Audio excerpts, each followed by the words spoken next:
Hello, everybody, and welcome to this bonus episode of the Rewatch Project with Hannah and Mike. We are very happy to be joined today by Stan Brooks, an award-winning producer of film and television with over 30 years of industry experience. He's produced more than 70 movies for film and television, and he founded his first independent production company, Once Upon a Time Films. He also directed the 4th episode of season 5 of Marvel's Agents of S.H.I.E.L.D., hence us reaching out. And fortunately for us, Stan was happy to reciprocate. So thanks so much for joining us today, Stan. Happy to be here. Do you feel exhausted hearing that, like how much you've done? Yeah, sometimes. Sometimes it's a marvel to me because I was a 10-year-old in a movie theater that had an epiphany and said, I really want to do this. I was watching a W.C. Fields double feature and oh wow, spent most of junior high and high school watching black and white movies in the middle of the night on TV because there was no internet or VHS or DVD.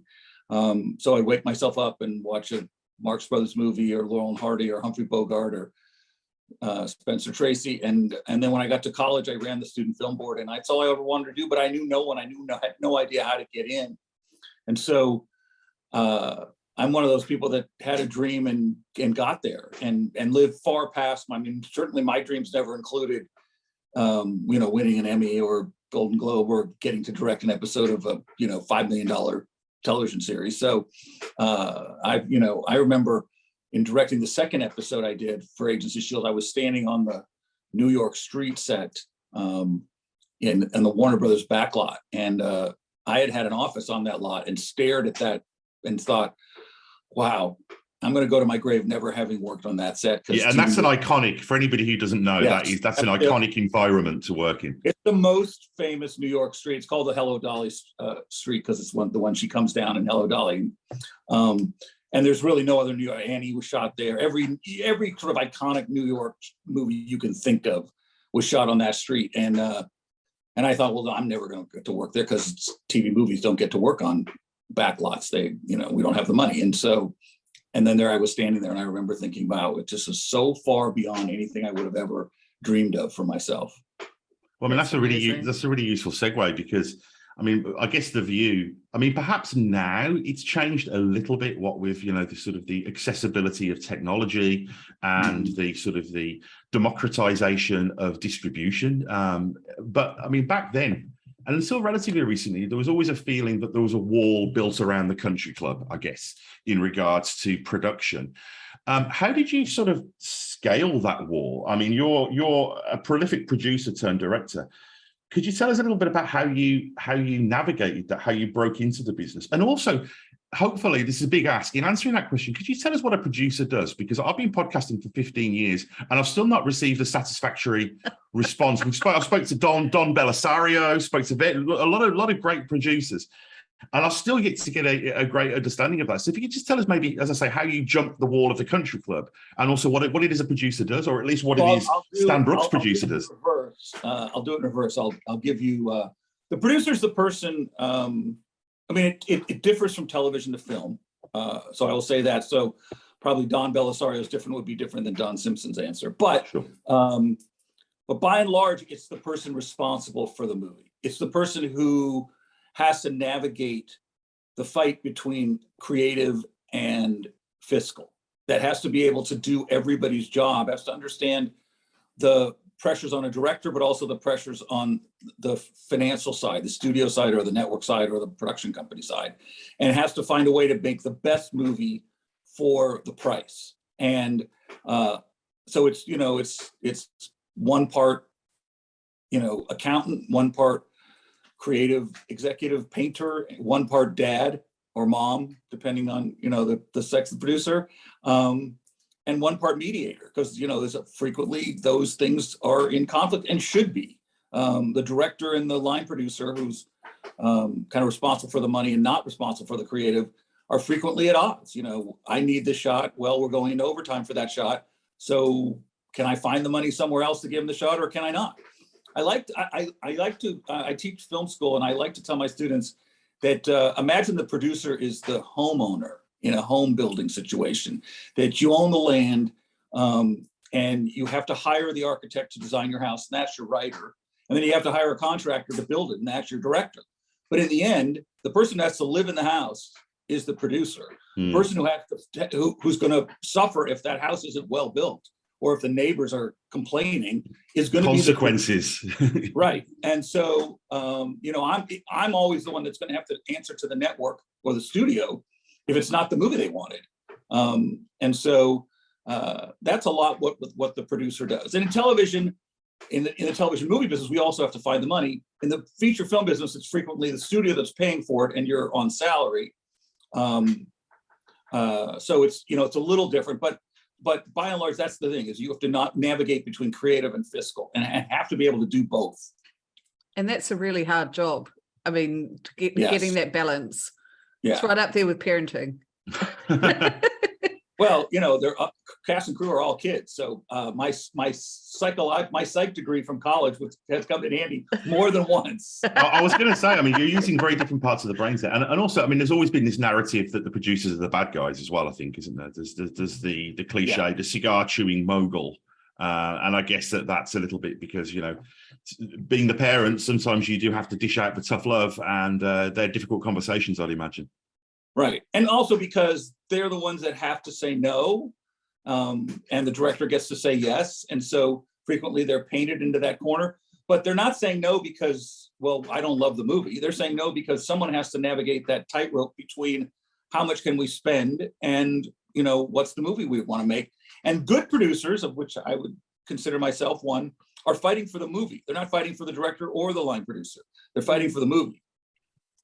And that's the thing, like, I'm sure as a producer, you have to think sort of 10 or 15 steps down the line rather than just what's happening next. So saying no now means that, in 2 weeks' time, you're allowed to do XYZ shot. And being better at as a filmmaker, being more experienced as a filmmaker, and being more knowledgeable as a filmmaker, all of that canon of classic movies that I had in my head really became valuable in this job, because if a director says, well, I absolutely have to have the shot, or there's no fixing this. Well, if I can do the visuals in my brain and know, actually, you can cut around this, you can go back to the master, you don't have to have the shot. Or if I know, what, I know how to fix this in post. Sound will fix this problem, and I don't have to go into overtime. That's an ability I have to talk to a director in their language and say, no, actually, you don't need the shot, or, hey, there is a solve to this that doesn't cost money. And so that becomes really valuable. And again, that's a creative thing. Like, each movie is its own child, and you have to give birth to it. And so, does this movie need more wardrobe and less visual effects? Does this movie need more visual effects and less, if you're doing a period film, you're going to be spending more money in the art department than if you're doing a contemporary film. So if you are, where's that money coming from? And you want to make those decisions. A good producer is creating a perfect environment for all the creative people to do their job. And once the movie starts shooting, if everything is going as planned, then the producer has very little to do until post. But then, of course, if it doesn't go as planned, whether it's weather or, personalities or fights or whatever, then you have to solve those. But one of the reasons I decided to become a director is I'd become so good as a producer that I had nothing to do while the movie was shooting. And so I decided I really, really was, I had made like 65 movies as a producer, and I was like, I just don't want to do this anymore. Exclusive, I'm still producing, but I really want to try directing. And also, I mean, you gave, I'd like to jump back to sort of your formative years again in a moment, but that sort of, I guess, idle hands element where, if the train is on the track and it's moving along without seeming consequence. But also, as far as jumping from producer to director, you produced the one Arnold Schwarzenegger directed film, didn't you? Correct. And yes. that was in the early. I mean, that was in '92. So that was at the height of Arnie mania. That was T2 year. How did that come about? What was that experience like? He walked off the set of T2 and started prepping my movie. Wow. Yeah. And how was that? I mean, how is managing Arnold Schwarzenegger in his directorial debut? It was phenomenal. It was one of the great experiences of my career. Well, first of all, the fact that he did it was, I'm a TV movie producer. I don't have any dreams of what I am not. So I'm clear about the world I lived in and the world I worked in. And the marketer in you must have been thinking, we can market this. Oh, well, I'll get to you. If you have a moment, I'll tell you the full story. The full story is it was a programmer. It was a Christmas movie that we had Diane Cannon attached to, and it was a romantic comedy set in Christmas, and it was going to be made for, you know, whatever their lowest number was at TNT. It was in the early years of the Turner Network Television, and I made an offer to a director that had done a lot of television movies, and we were kind of rolling along, and out of the blue, I get a phone call from Lou Pitt at ICM, who was only got big, huge feature clients, and I'm thinking, the only reason he's calling me is that I've done something really stupid and I'm in trouble. And he calls me and said, do you have an offer out to director on Christmas in Connecticut, which was the movie? And I said, yes, we do. And I didn't want him to offer up some, you know, client that can't find work. So I said, yes, and we're pretty sure he's going to say yes. Well, if he doesn't say yes, we have an idea for you. And I said, okay, who? Expecting the worst. And he said, Arnold Schwarzenegger. And I burst out laughing. And I said, oh, I'm being punked. This is good. I'm not going to be that guy that goes, well, of course Arnold Schwarzenegger would want to do my project. I know better than that. Are we being recorded? And he goes, no, I'm serious. He wants to direct.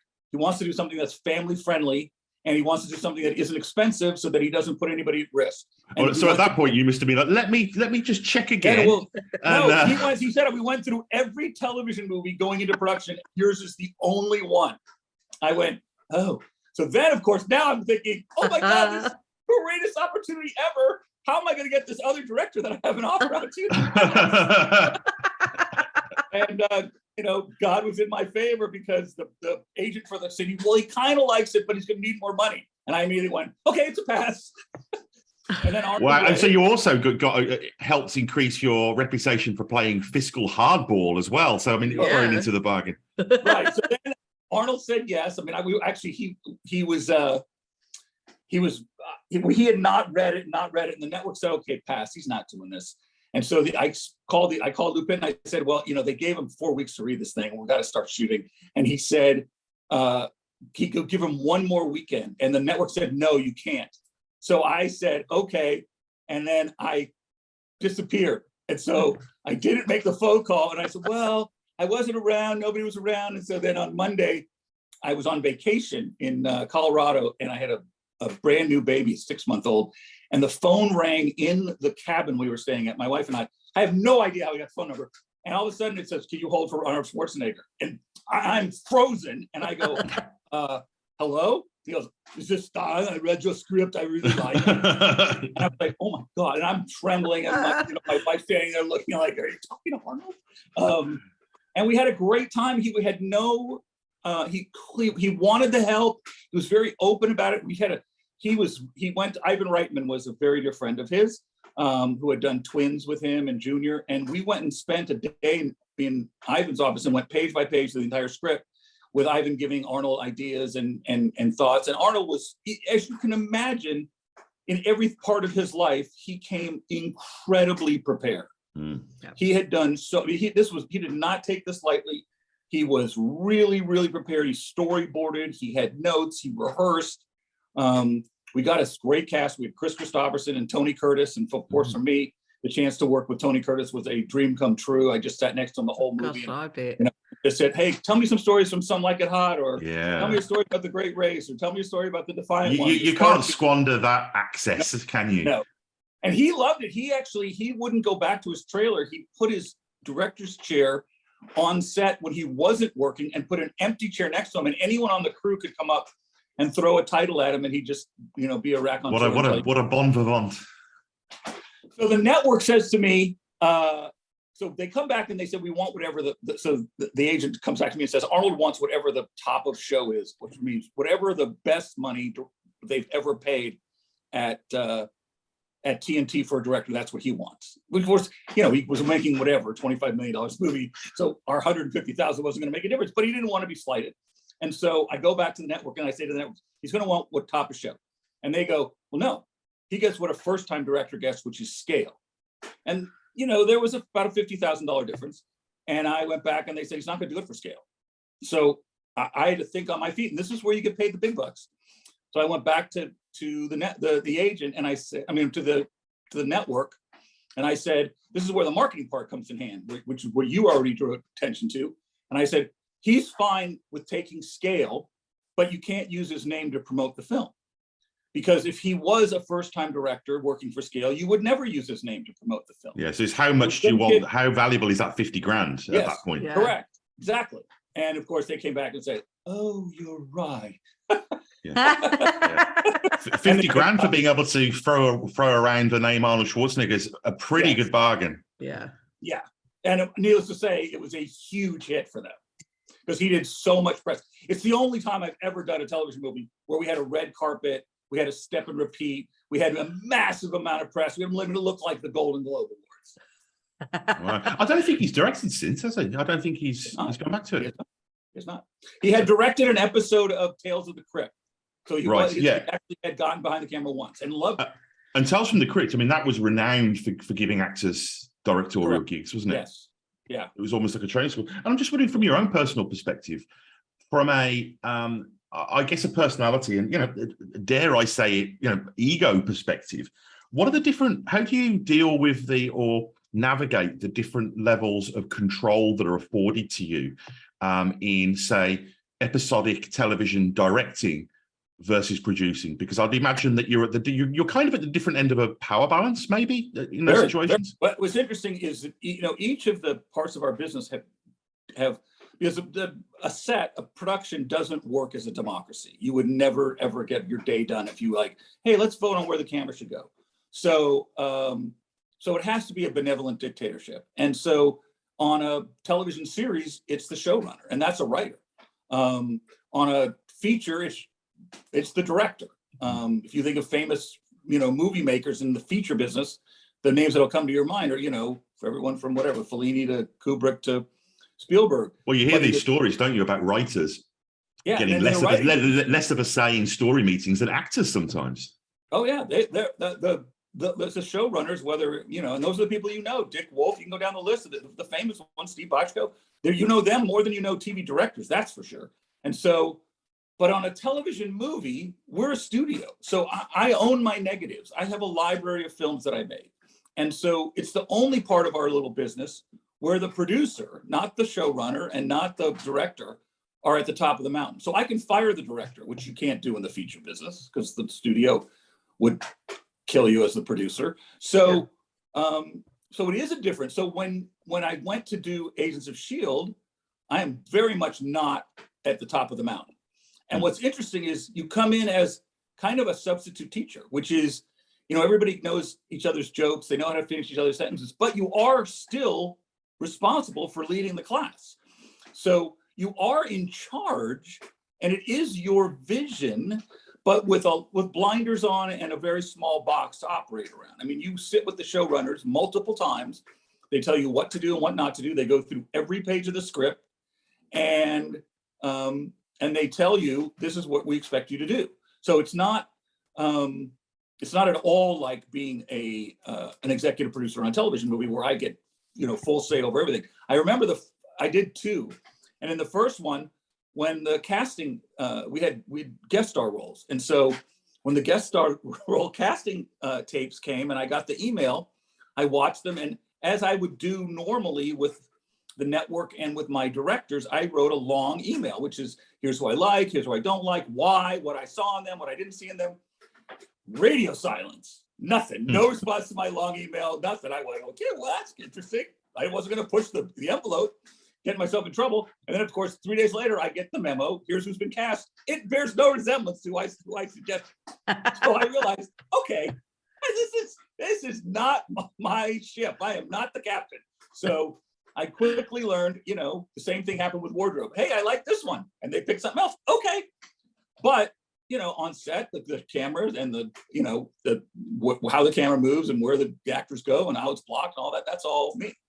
And so in terms of Agents of S.H.I.E.L.D., how did that opportunity arise to direct an episode of it? And are you a fan of Marvel? Did you go seeking it out? So what happened was my youngest son and I were big fans of the show.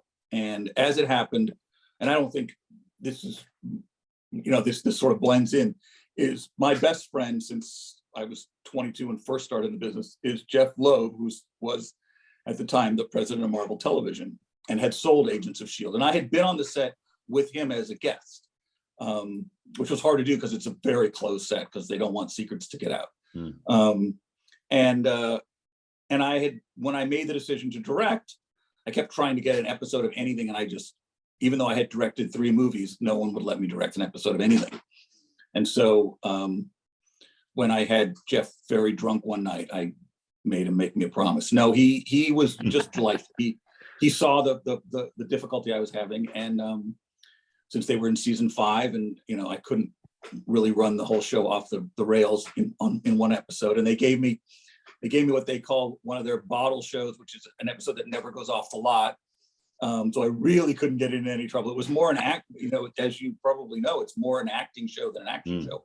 We did not have a lot of action. We had one visual effect, which is when they're docking the ship at the end, but that's it. And it was all sets and acting.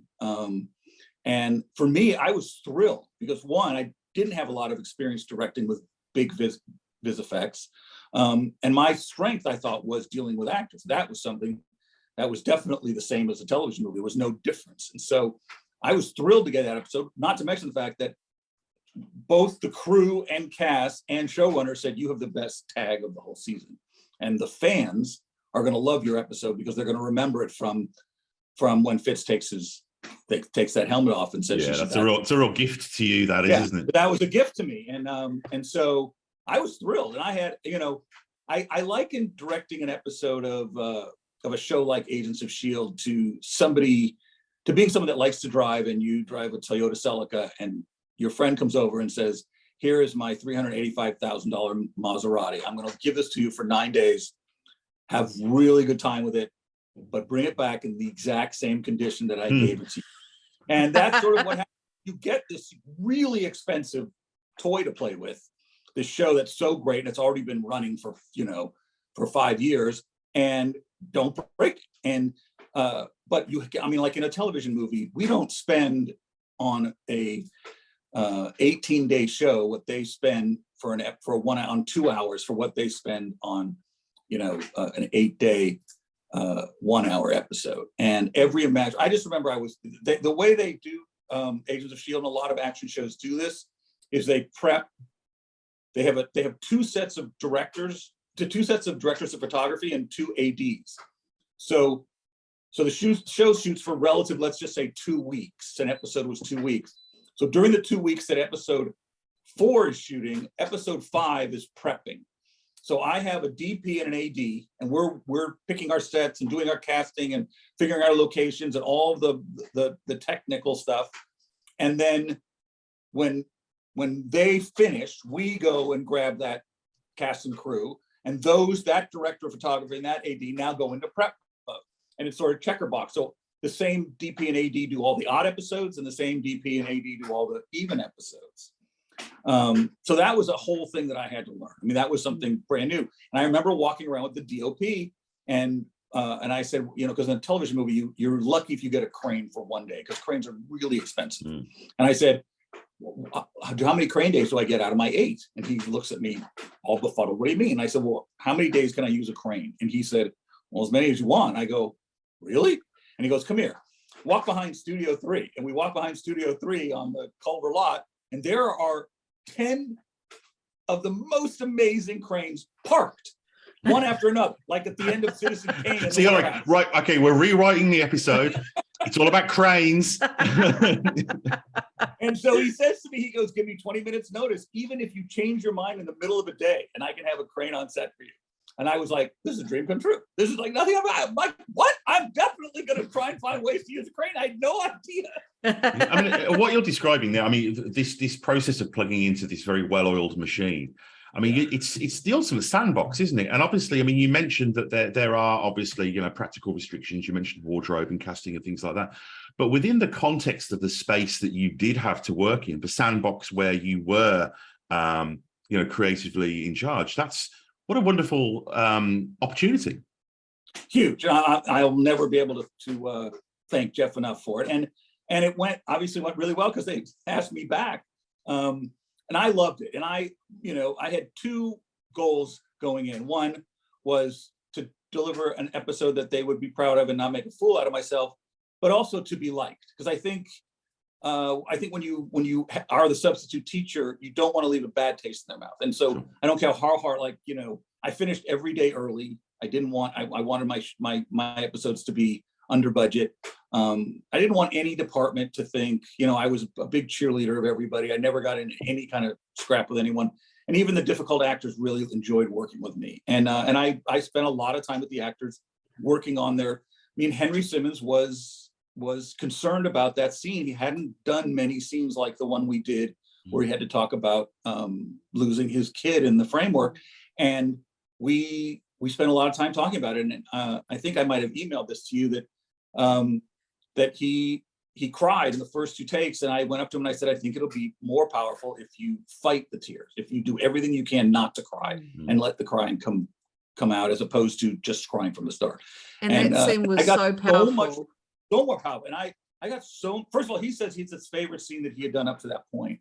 And I got so much positive feedback which was one of the things I loved about your rewatch, was that you took notice of that. Because those are the things you hope when you do them that someone takes notice of. Yeah. Oh, and we've got some minutiae for you, Stan, about your episode. Don't worry about that. And we loved your episode. It was so great. Yeah, and I think that you mentioned the bottle episode. We've talked about these before. I mean, obviously the classic is the 60s Star Trek. Some weeks they had to stay on that ship because they spent a lot of money on boulders the week before. And I was wondering, I mean, I guess to pull the curtain back a little bit, we've had Gabriel Luna from season 4.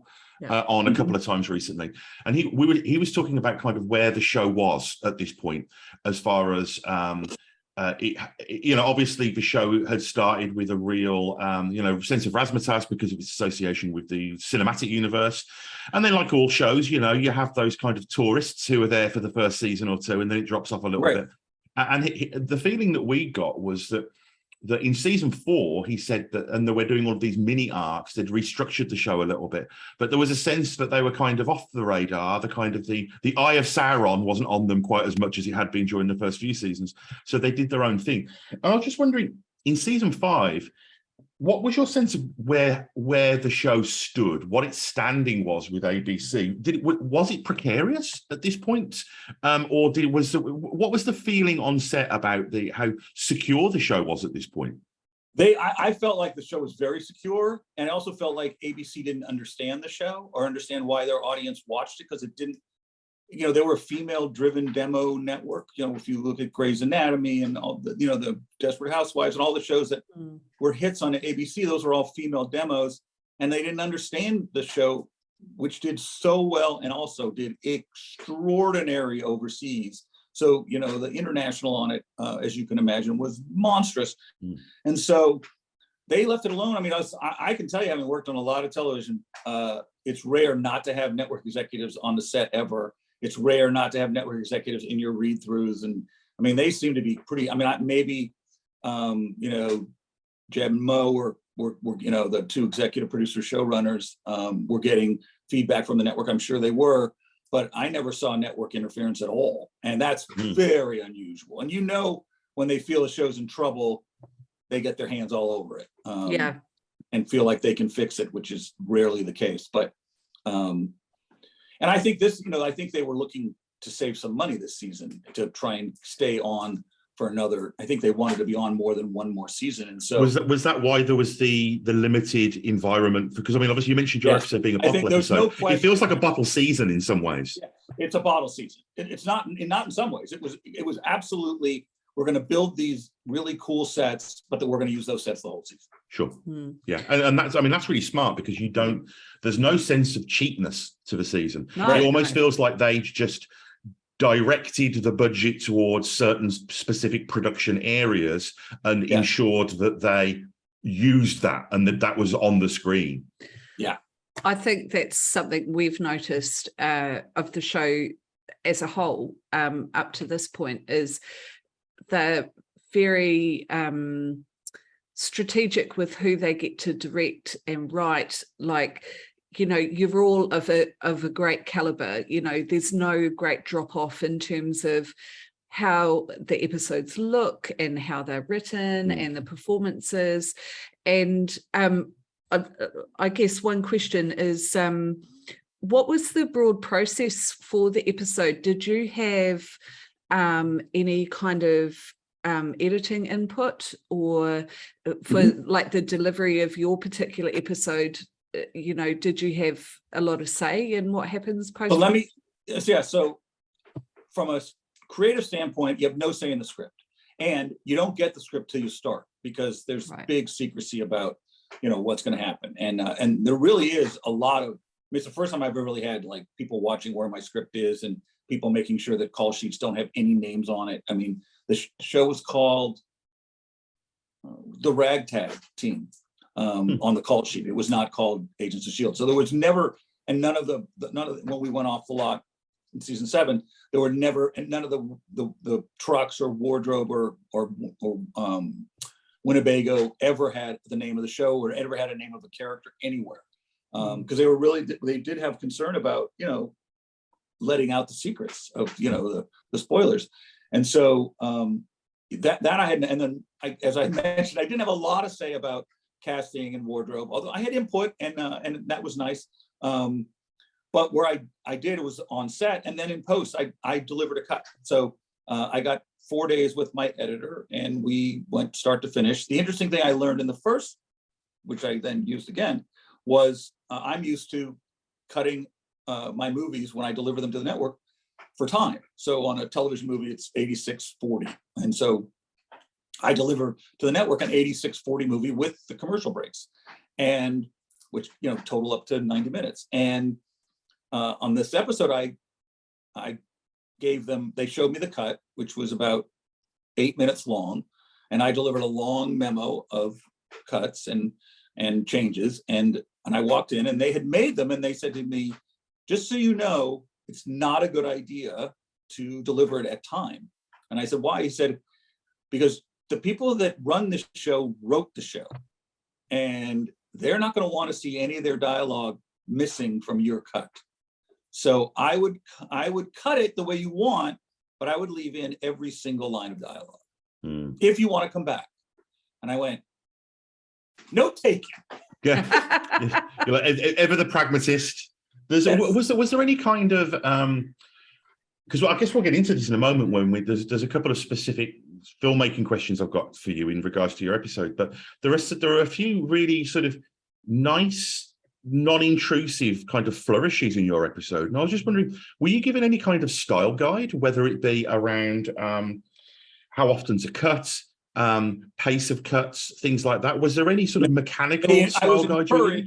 I was encouraged to watch some previous episodes, and I got to see one. I think I got to see episode 1 from that season, but I watched a lot of I think Mo's brother did a bunch of really great episodes, and I forget the other director that had done like the really big key episodes where the camera just never stopped moving. Kevin Tantrone, he's background. Yeah, Kevin. It was music videos, wasn't it? He was a music video director. Yeah. And that was Mo's brother, and a very sweet guy. And I will say, when I was prepping, the director before mine, who was an actor on The White Shadow, which made me smile because I had watched the show when I was growing up, was incredibly gracious. I asked him a ton of questions. And I would peek into the set and watch him work, and that also helped. So I had a little less fear on that first day. And then the person after me was Stephen Bochco's son, who again, Jesse. Yep. Yeah, Jesse, who's another great director. And so I got to watch them work, and that helped a lot. But yet, where you have your creative input is really where you can find it. Yeah. And a couple of technical questions about your episode. Yeah, I was just wondering. The episode opens up. One of the things that I've noticed that you do really well is, and I think that I would imagine that this is a necessity out of the fact that this was quite an enclosed episode environmentally, is that the first scene opens up, for example, with a shot of some blood going up a tube, and I was wondering, can it be a challenge to find an interesting sort of visual in for a scene? But because obviously network TV show, 22 of these a year, a lot of the scenes are conversation, a lot of the scenes are expositional.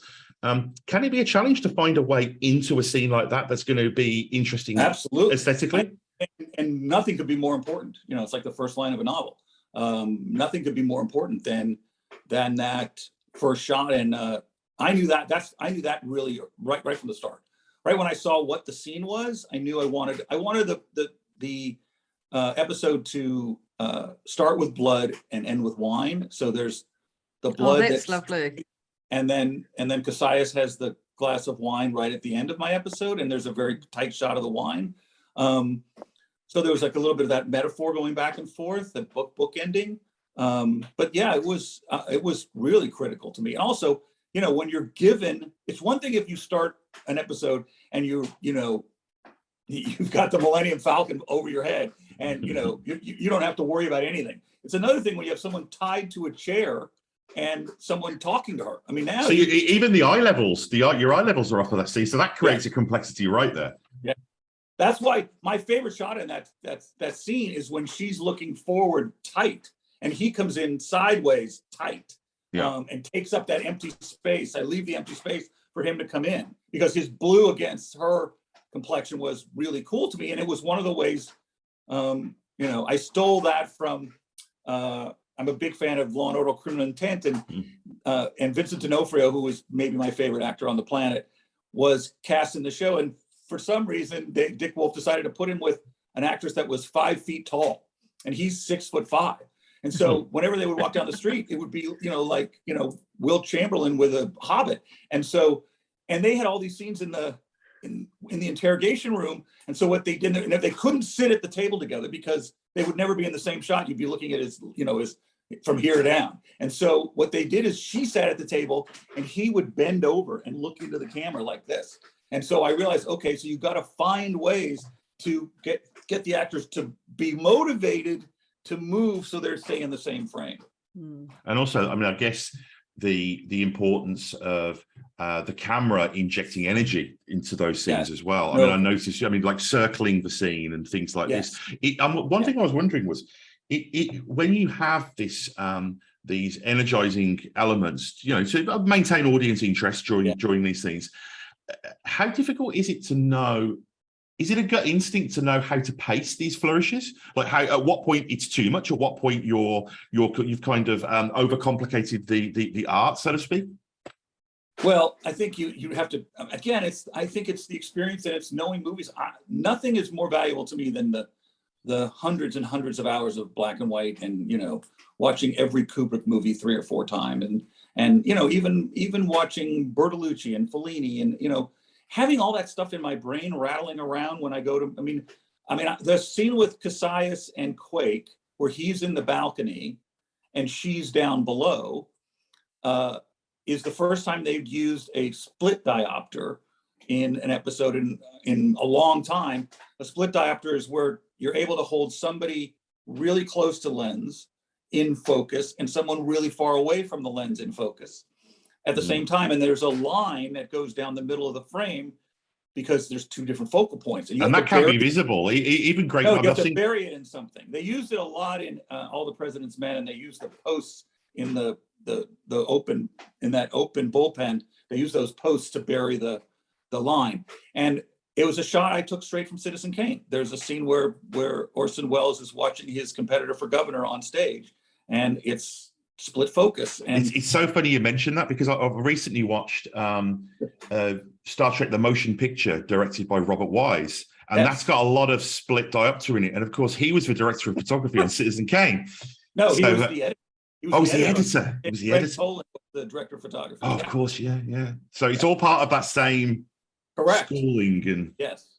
So, but that's because I had that shot in my, in my sort of Rolodex of shots. That's how when I was sitting on that stage going, hey, he's going to be way up there. And you can't change, in the television movie business, I can go, well, let's just change the scene. But, I can't touch the scene because it's theirs. So I'm okay, now she's on the ground and she's little. He's way up in that balcony, and their interaction has to be tied together, or else I don't have a scene.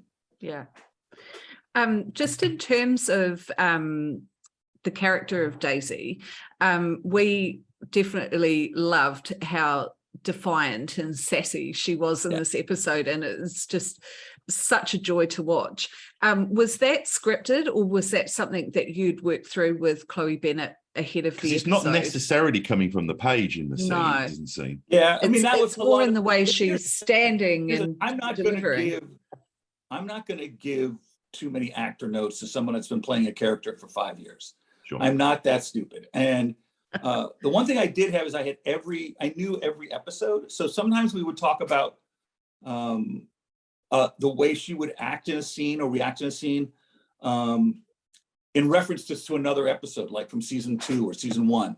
And what it did 2 things for me. One, it gave me her a reference point, but it also proved to her that you knew what you're talking about. I know what I am a fan of the show. I didn't just walk in here and never watch the show, and I'm going to leave having never watched the show. I'm going to watch it. I watched every episode coming in, and I'm going to watch every episode after I leave. And so that was really helpful. But she really wanted to play that scene sassy. What I'm going to tell a story I've never told before. So, and I'm sure one of these actors is never going to speak to me again. So the actor playing Cassius, are you guys fans of Galaxy Quest? Oh, yes. Oh, yeah. Very much so. So this is one of my favorite movies. And I think you'll remember Alan Rickman's character, where he was basically Spock. And by Grabthar's hammer and the sons of Morvan. Correct. he had been this classically trained actor that got stuck in this part, and it was the bane of his existence. And even though he continued to act for no money, he would have to go to these stupid conventions. He was like, I did Macbeth in Stratford. Yes. Correct. That guy. So the actor playing Cassius was that character, 100%. And he had the blue face. So he took himself really seriously. Like he was doing every line was Shakespeare. So I had and I was warned ahead of time. And so I spent a lot of time working with him, a little less. And he's clipping the bonsai and, very tactile kind of. Very often I would give him business to do like that, so that I could keep him from throwing his arms around and play, we said exactly this. I think it might have been an earlier episode than yours. We were talking about the idea of a bit of business. We were talking about a lot of actors. Philip Seymour Hoffman's famous for he's always doing a little bit of business. Yeah. And we actually referenced that in regards to Cassius. So I made, this was on day 1. I made on my first day of directing, my first episode, I made the most egregious error. We shot the master, and then we shot the type 2s, and then we were doing coverage, and I was doing Chloe's coverage first, and I wanted, when he was off camera, when he was threatening Simmons's life, I wanted a bigger reaction from her, because I wanted her to change her face, and she was kind of playing it very steely, and so I foolishly told the actor playing Cassius to really rev it up, because he's off camera. It's not his coverage. I'm not going to want him to do it in his coverage, but just go over the top so she's kind of reacts. Even if you have to raise your voice or something, so I get a reaction from her. And I didn't tell her he was going to do that, because then she wouldn't react. What a mistake. So not only does he raise his voice, he goes completely off book and starts using profanity. And I don't know if you can use X-rated words on a podcast, but he was dropping F-bombs on her, and I had to, and of course now I'm getting the gaze from the producer behind me, from the script writer. I can feel, and this is my first day, it's before lunch. I can feel like I'm going to get fired. They're like, he's set Kenneth Branagh off over there. And I go, cut. And I made a beeline to Chloe, and I whispered in her ear, I said, I'm so sorry, that is completely my fault. What the fuck? I go, sorry. It won't happen again. I promise. I'm not that stupid. I promise. I made a mistake. Fortunately, she kind of got it. And I did get a bit of a better reaction though the next day, but I never did anything that stupid again. Oh my God, that's amazing. You got to work with Pruitt Taylor Vince as well. And I mean, he's one of the great, one of his generation's great unsung actors, I think. What was that experience like? fantastic, beyond fantastic. I'm a huge fan. I was so excited to hear he was in the episode, and he's the nicest person you would ever meet. Very sweet, very soft-spoken. And he's played some terrifying characters, hasn't he? I mean, it's terrifying. He's not at all that way. He's just very, he loves to act. He loves to work. He doesn't really care. I mean, he'll do pretty much anything. You know, if you're, doing, a industrial film, he'd show up for it if there was a good part. And he's a proper old school character actor, isn't he? Yes, very much so. Yeah. Now, interestingly, he that thing that goes on with his eyes, that's a pretty serious disease, and it had taken its toll, and he was on a cane at the time that he was working for us. And I had storyboarded the whole thing, and so I had the scene where he's telling Henry Simmons that he wants him to rough up somebody. I had them walk up that that circular metal stairway that led up to the balcony that overlooked where I played the scene. Well, I had them walk. I was going to do a walk and talk with the camera behind them and the camera in front of them. And I quickly was told, yeah, that's not going to happen. You can't West Wing this shit in this scene, unfortunately. No West Winging. Yeah, but well, he's got one of the all-time great faces, hasn't he? Oh, you just want to be on him all the time. Yeah, 100%. Yeah, he brought so much presence to that role. And I was just wondering, you mentioned earlier on, I mean, you said you were talking about the episode being a bottle episode, but having said that, there is some great action in this episode. And I was just wondering if you could just talk a little bit about the shooting, the fight scenes, sort of, there's some techniques that you use. I mean, we discussed this sort of off camera a little bit here, but I love the trick that you use where, a character gets flipped and you spin the camera the other way. Yeah. Just to get that. And I was wondering, could you just talk about the sort of the collaboration and the process of doing something like that? Because that must have been quite intimidating for you as a relatively new director. The most intimidating thing of doing that episode was I had never stunt coordinated. I'd never choreographed fights. So they have the most unbelievable stunt coordinator who they always lose their stunt coordinator to features, like after 1 or 2 seasons, because they're so much better than anybody else on television. Same with their visual effects guy. Their visual effects are as good as any feature, and it's because absolutely.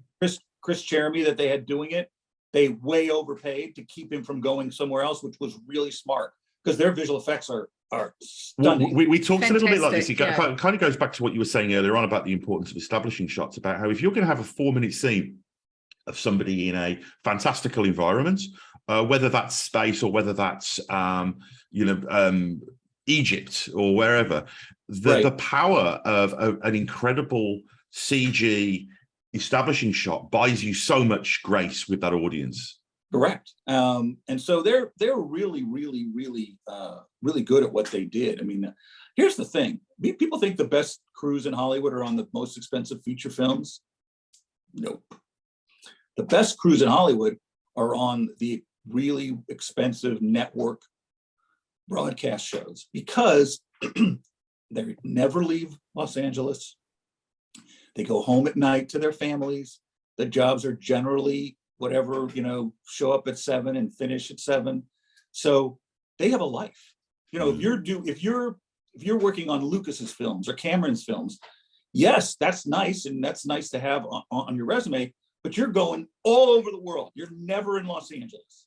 So the crew there is absolutely top notch. Like in every single department, you just marvel at it. But in the stunts, they were amazing. And they walked me through how they were going to do it. We had 2 issues. One was that Ming had hurt her knee and had reconstructive surgery in the off season. And so we had to be careful about what she was doing, that we're going to use. Her body double, her stunt double is, I swear to God, I almost went up to her once on set and started talking to her. That's how much she looks like her. I mean, they're absolutely almost like identical twins. Well, we knew when we were watching this that she had an accident and that they'd written it into the storyline. And I rewatched her episode again yesterday, and I was really looking to see if I could see where the stunt doubles was. And there's not a frame of reveal there. No. And so when you talk to the stunt coordinator, they kind of walk you through it. They're not going to let me do it, obviously, and that's their thing, and that's fine. So I shoot the like key moments and all the acting in it, and then they shoot the kind of stunty stuff with the doubles themselves. So I'm not even there. So all the acting stuff, and when the actors react and when they get up and they talk and anything that's that, and then things like that flip. I had pulled a clip from the Fast and the Furious movie, the one that took place on the North Pole with the submarine, where they were chasing a submarine. They did that exact, and I said, "This," and it was in the script that happened. I said, "This is what I want." And they went, "Oh, thank God, somebody finally asked us to do this. We've been dying to do this shot for a while." So. And it was funny, that technique, that was very much in the zeitgeist at the time. I remember I actually got to check the date that the episode went out, and there was a couple of films where I started to see that technique come through. And I was really mentioning these little flourishes. One of the flourishes that I noticed yours was the way that you do transitional wipes from scene to scene as well, the fact that you incorporate those into the scene. Where did that come from? Was that something that you just wanted to try out, or was that something that was to energize the scenes? Yes, it's very deliberate. So one of the things, and I know this as being a producer, one of the things you look for in the talent of a director is transitions. Is how do you get from one scene to another? And cuts are nice, but they don't really move the show along. And this is a comic book, so don't forget it's got to have that. Lucas figured that out in Indiana Jones and Star Wars. Is you kind of want that page flipping, right? You kind of want that feeling of, and so. I wanted to do a lot of really clever. I got totally roasted on one. This was my favorite in the whole thing. So I've been watching. I was an absolute crazy fan of the show, and on one of Kevin Tancheron's episodes, he had a hubcap. I think it was during the who's the guy whose head's on fire during that. The Ghost Rider. Yeah, Ghost Rider season, and he had the right up to the first part of it, the lead in that goes to, the cold open that leads to the title sequence. I think it was something like a hubcap that had the shield on it, and that he pushed into it, and that became the Agents of S.H.I.E.L.D. logo. So we had this total, like when they have the Universal logo, and then that Earth becomes part of the pushing. So they use the dissolving away from into or out of the moon is another classic one, isn't it? Correct. So I had come up with, I had a blow up of the Agents of S.H.I.E.L.D. logo, and I don't know if you remember, but my episode starts with this big giant wheelbarrow of junk metal being dumped into this giant, like dumpster, and they're standing around it, and so that's the shot coming out of the title, and so. Or going into the title, and no, it was coming out of the title, and so it dumped into the full logo in metal junk. So I had the art department created so that when they dumped it over, it was like a cheat. They pulled it back, and there was the logo, and then we pushed into it, and it went straight into the logo. I was so excited, and I couldn't wait. And then I find out after I finished shooting that they had completely redone the opening titles, and they had a complete different logo. Oh, sabotaged. My thing would not segue into it at all. Well, I'll tell you what, we've got a lot of very ingenious listeners, so we'll see whether maybe somebody can do a fan edit of that just for posterity's sake. Now, just thinking about our lovely Cassius, did you enjoy we've noticed that there's a very sort of Roman power struggles to like most of the episodes, and how it's reminded us a lot of Spartacus, the various bits and pieces. Was that fun to direct and delve into that? It's quite delicious. It's a little some Spartacus and some Gladiator as well.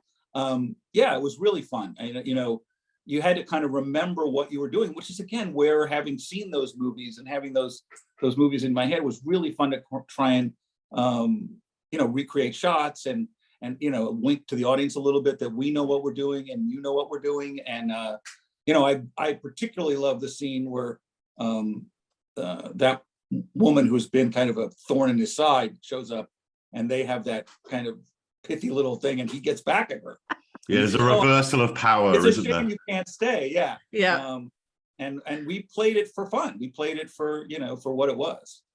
I did laugh when he said that. It was so. You can just feel the like, hatred so dripping off the screen, like, can't you? I was just thinking, whilst we're really getting into weeds here, I've got a huge piece of minutiae here for you in this next question. That I almost feel a little bit like Dana Carvey on Saturday Night Live questioning William Shatner about various episodes of Star Trek here. We're definitely getting into that territory here.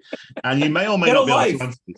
Exactly, the famous Get a Life sketch. If you've got an answer to this, you are going to solve a big argument. We and our listeners have been arguing about something a lot recently, and your episode touches on this.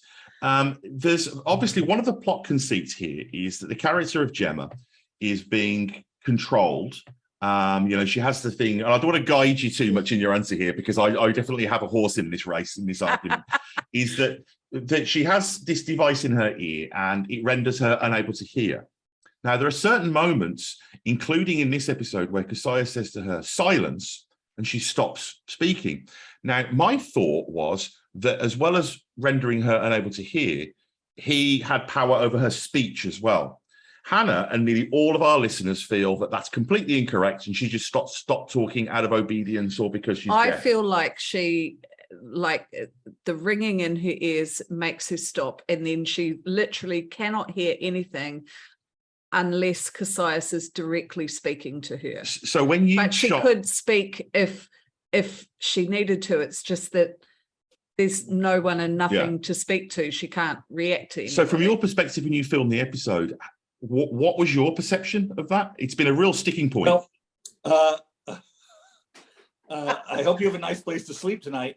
Am I right? Right. I mean, she was always going to be right, wasn't she? Here's what I can say. No one said the words to me, but I was given so many strict rules about what things could happen and couldn't happen, and I was never told she can't speak or has the inability to speak. I asked him about the moment where he says silence, and they said she can hear him. Yeah. Yep. I concede. Okay, all of our listeners have actually been saying the same thing, but this one just needed someone with a bit more authority. Okay, I'll take it. I mean, at the end of the day, who am I to argue with somebody wearing a crew cap? Exactly. From Marvel's Agents of S.H.I.E.L.D. It's a bit much more sort of. I think you need to concede defeat. And actually, it might be worth hopping to there if that's okay with you, Hannah. This one, I think we've covered all of those things. Just with the natural flow of the conversation. In terms of the writers for this episode, do you have a lot of interaction with them in terms of what they're hoping to get out of the episode that they've created? And were they on set when you were shooting?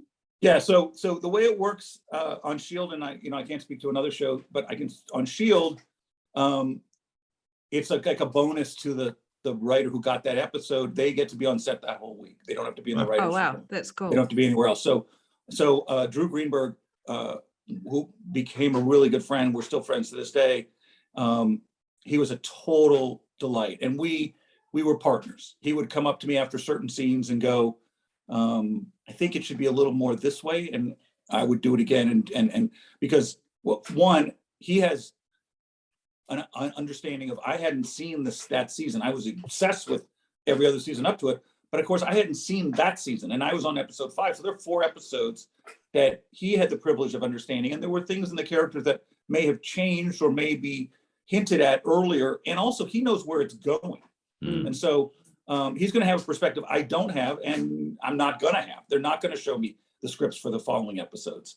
So he was a great partner, and yes, we were together all the time. Before it started, we went through the script page by page.